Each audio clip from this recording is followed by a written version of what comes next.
Well, hello guys. It is match day. Yes, match day on a Wednesday. Not a European match day, just a normal SPFL match day as Rangers play the first of their two games in hand against St Johnstone tonight at Ibrox. Yes, we've got news about this man. Apologies there. Had a big cough.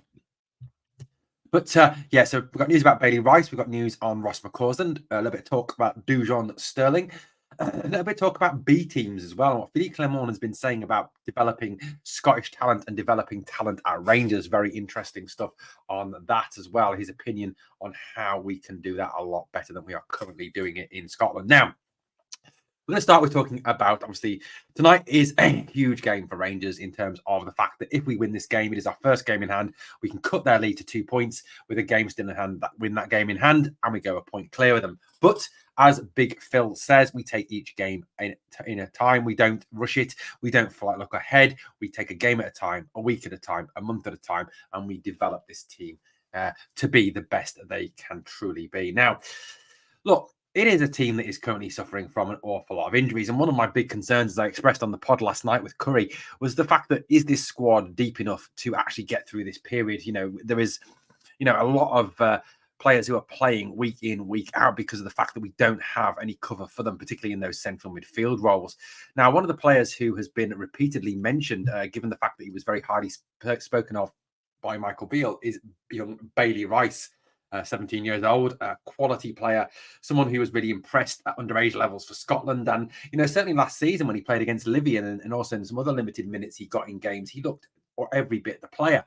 There's a lot of Rangers fans have kind of questioned where Bailey's gone from the match day setup. Certainly towards the end of last season, he was a regular on the bench and even got the odd, minute here and there. So, a lot of people, like I said, have questioned where has Bailey Rice gone and why is Bailey not getting his opportunity? Well, Philippe Clement has been having his say on it, and he was, I think, directly asked at the press conference today about young Bailey Rice, and this is what he had to say. Interesting stuff. I think he's a really talented player, and I think he has a future at this club. But there are some points we need to work on between academy football and the first team.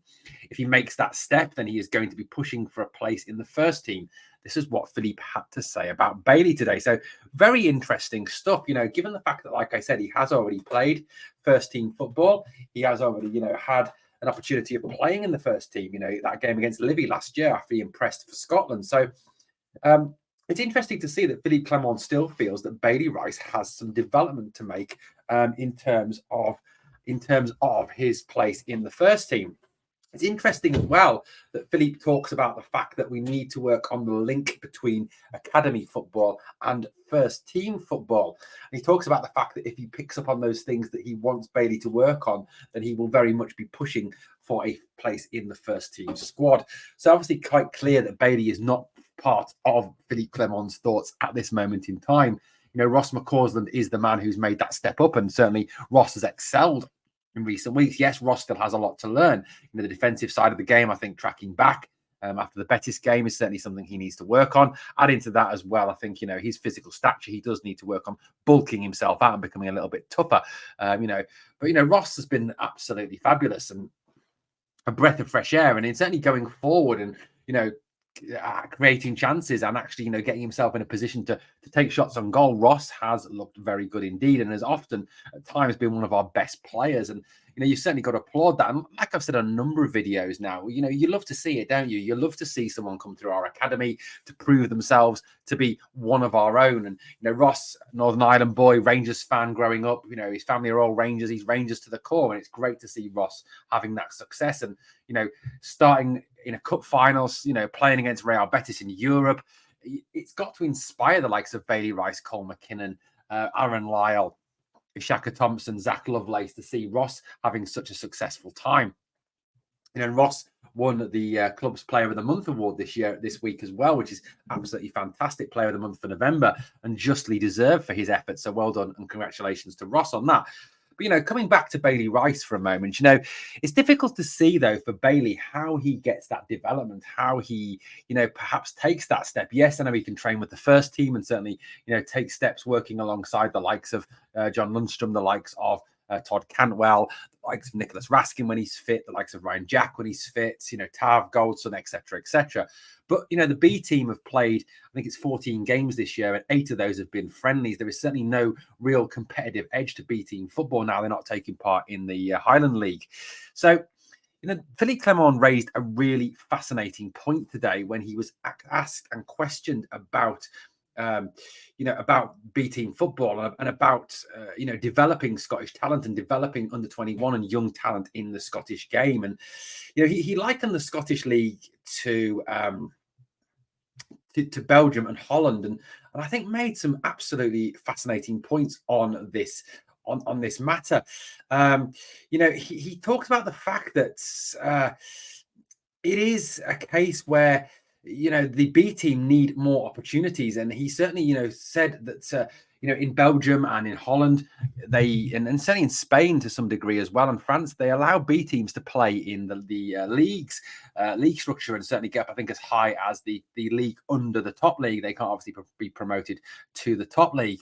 But, this gives clubs an opportunity to really develop under 21 talent, develop young talent.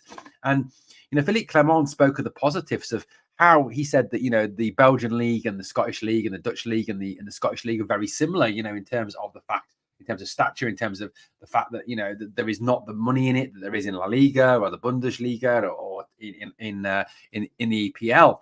But they have to take opportunities in other ways to develop their talent. And I think he made a great point, that there is a need, I think, to look at this, to really examine whether the B teams should be allowed to play in the league structure, get themselves, obviously work from the bottom up and get themselves promoted up as high as the Championship. Look, I honestly think that, despite what clubs may say about this, it would raise the standards in Scottish football because, first of all, it would allow clubs to continue to develop young talent. A lot of the B teams are made up of young Scottish players. And surely, for the Scottish national team, the more that the likes of, say, Hearts B, which I know they played in the Highland League, Celtic B, Rangers B, can bring these young players through and develop these young players, the better for the Scottish game, the better for the Scottish national team, the better for Steve Clarke to have more players to choose from. And, if these players are playing at Championship level, it certainly gives him options there to even pick B team players because of they'll be playing at a certain standard. It also gives, the teams like Rangers, like Celtic, like Hearts, who I know have done it in the past, a chance to actually see these young players in a competitive forum and actually see whether they can cope with, with competitive football playing at a Championship level. Can they then make that step up? And it provides more of a link, I feel, than playing B team games and pointless friendly games. If you're playing against, for instance, if you're playing in the Championship this season, facing the likes of, say, Dundee United at Tannadice, it is a big test for that B team, and would certainly give those players a unique opportunity to really impress and really come on. The likes of Bailey Rice, Cole McKinnon, Ishaka Thompson, Zach Lovelace when he's fit, Robbie Fraser, Aaron Lyle, all these guys who are coming through the system. Also, as well, it would possibly raise the standards as well for the Championship teams having to face, underage Rangers, underage Celtic, underage Hearts teams does raise the standards. You were playing against, on the whole, I'm not wishing again to seem arrogant or to see condescending towards some of the other teams in the Championship, but just a better level of player. A lot of I think in fact, all of the players in the B team, your Cole McKinnons, your Ashley Munns, your Robbie Frasers, or Aaron Lyle, Bailey Rice would walk into any Championship team, absolutely walk it. They are that talented. And I think, again, it would raise the standard for those teams, give them a better preparation for coming up into the SPFL. So it's all positive for the Scottish game. And I really don't see why the SPFL, the SFA, the SPL will not examine and look at this as a possible option. Philippe Clement is right. If we want to raise standards, if we want to give these players more of an opportunity to see that link between academy football and first team football, and surely allowing the B teams to take part in those league competitions will develop them fully and develop them more fully and give them a higher level of competition. At the end of the day, you've got to look at it in terms of what is best for the Scottish game and what is best for the Scottish national team. Yes, there may be a dislike there of Rangers or a dislike of the old firm, but it is for the betterment of the Scottish game. And, other thing to consider is a lot of these B team players who then perhaps do not make it at Celtic, at Rangers, at Hearts, will then go on to have more successful careers for some of those teams further down the football pyramid, or in the SPFL below Celtic and Rangers, the likes of Hibs, the likes of Dundee, the likes of Livy, St Johnstone, etc., Motherwell, etc., etc. It is better for the Scottish game, and surely the aim has to be to improve Scottish football and improve outcomes for the national team. At the end of the day, I know the national team is not popular with all Rangers fans, but for Scotland and for the sake of Scotland having a competitive national team, that Scotland's done brilliantly to qualify for the Euros, but having a team that continues to qualify for big competitions has to be the aim, and developing players has to be the aim, and giving the likes of Bailey Rice those opportunities to play at a higher level and compete, without having to send them out on loan as well, I think will really benefit the football structure and benefit Rangers as well. I'd love to know what your opinions are on this. I do think, it's a separate podcast, it's a separate video. I think there's a lot of things that could be done to improve the Scottish game, the Scottish League structure, the way that Scottish League works.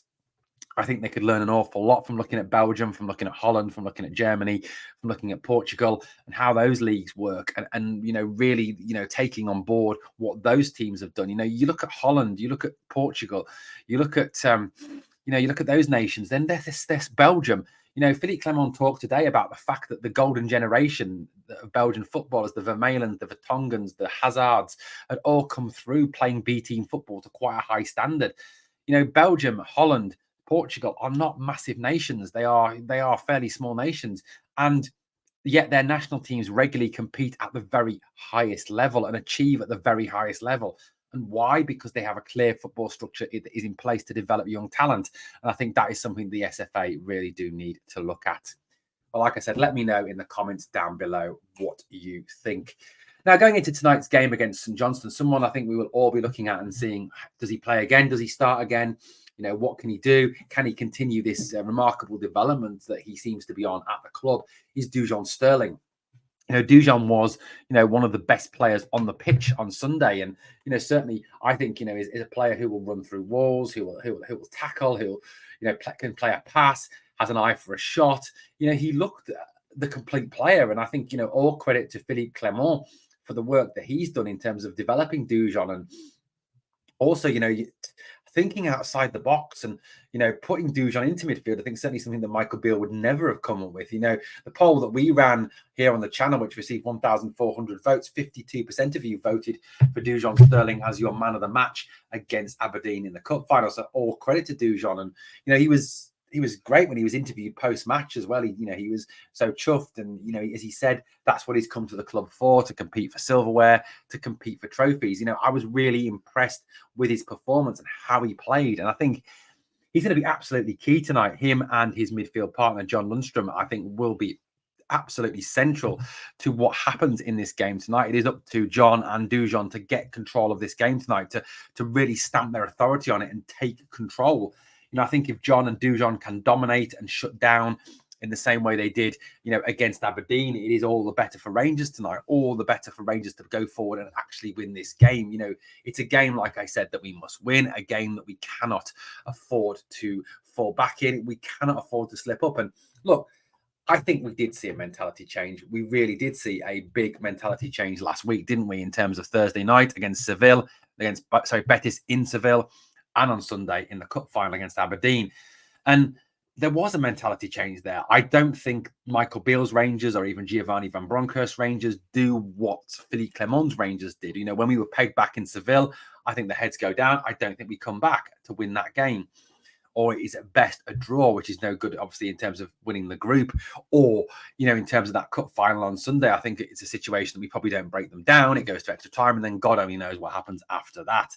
But there is a change in mentality. But you know what? There's the fatalism in all of us, and it's in me as well. We know that in the past they've let us down. We know that in the past there's been games when teams have come to Ibrox, put 10 men behind the ball, frustrated the hell out of us, and we just haven't been able to beat them. Or it's ended up 1-1 because we've conceded some stupid goal.